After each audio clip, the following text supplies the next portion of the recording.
નમસ્તે વિદ્યાર્થી મિત્રો, ધોરણ 7 પ્રકરણ નંબર 15 આજે આપણે એનું બીજું લેક્ચર જોઈ રહ્યા છીએ. આજનો આપણો પ્રશ્ન છે ટૂંક નોંધ સ્વરૂપનો છે કે ટૂંક નોંધ લખો રાજ્યપાલના કાર્યો.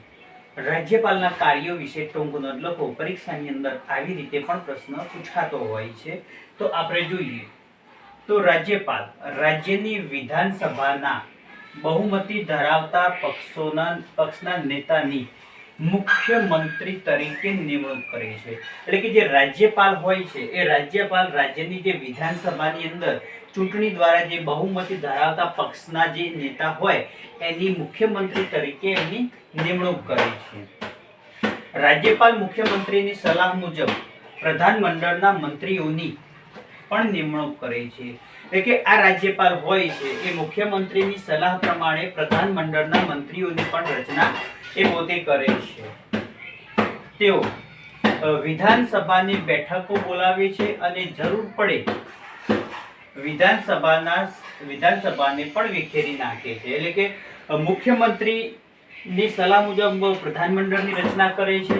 તેઓ વિધાનસભાની બેઠકો બોલાવી અને જરૂર પડે તો વિધાનસભાને પણ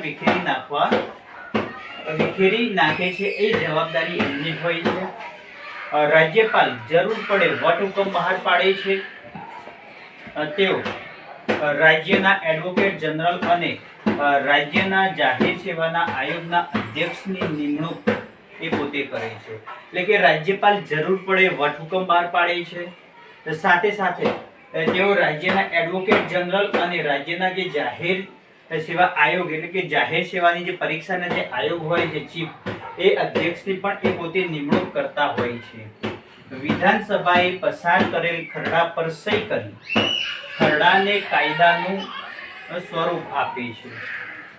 એટલે કે વિધાનસભાની અંદર પસાર કરેલ જે ખરડો હોય છે એ ખરડા ઉપર પોતે સહી કરે છે અને ખરડાને કાયદાનું સ્વરૂપ પણ આપે છે.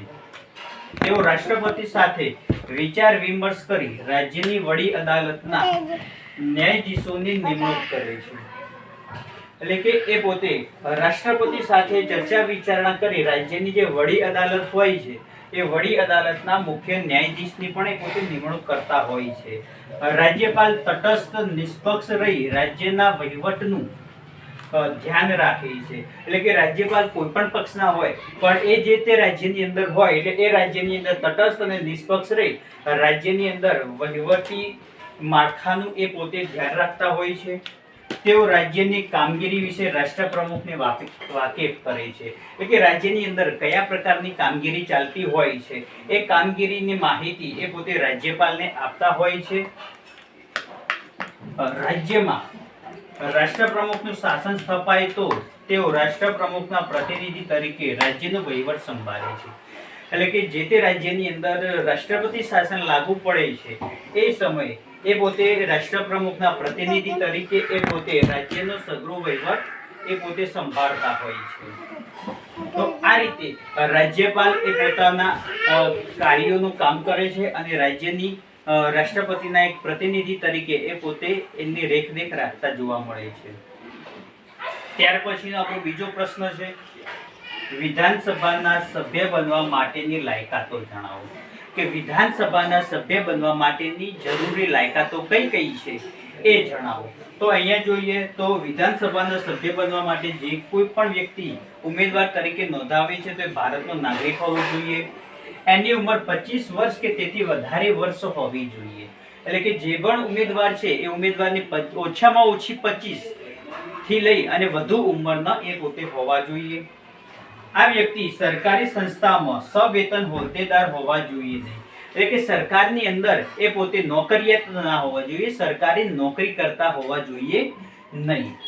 જે ઉમેદવાર છે એ વ્યક્તિ નાદાર, અસ્થિર મગજ કે સજા પામેલ ગુનેગાર હોવા જોઈએ નહીં.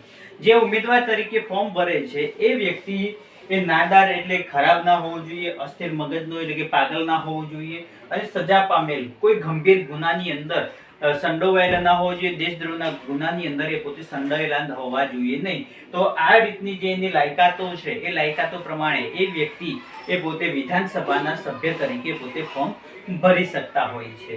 તો આજે કુલ આપણે બે પ્રશ્નો ચાલે છે, એક રાજ્યપાલના કાર્યો અને બીજો છે વિધાનસભાના સભ્ય માટેની લાયકાતો. તો આ પ્રશ્ન તમારા નોટબુકની અંદર લખી તૈયાર કરવો.